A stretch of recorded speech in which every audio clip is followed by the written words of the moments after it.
nimekuja hapa kwa ajili ya ndugu Isaac Mashimba ambaye ndio diwani wetu tuliyemchagua sisi wenyewe. CCM oye!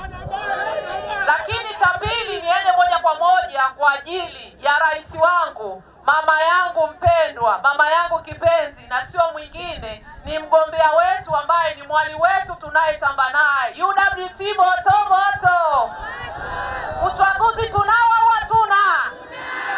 Sasa mwali ni wa kwetu, na sisi kama UWT tunatakiwa tuonyeshe mfano.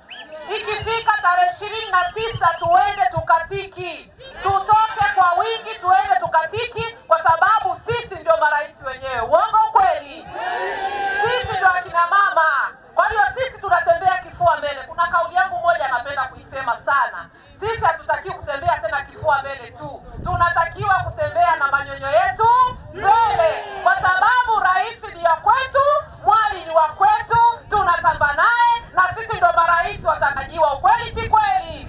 Kwa hiyo ikifika Oktoba 29, mimi ni wasii sana akina mama, kwa sababu sisi ndio wenyewe, sisi ndio wenye mwali mwenyewe. Kwa hiyo tarehe 29, kabla hujatoka wewe wa kwanza kwenda kutiki, hakikisha mwenzako ubavu wako awai kuamka akatiki, akija kuonyeshe alama yake, alafu ndio wewe unatoka. Na angalizo, unapoenda kutiki usiende wewe peke yako tu. Kuna wale wasaidizi wetu nyumbani, wale mabinti zetu, ninaomba tuwabebe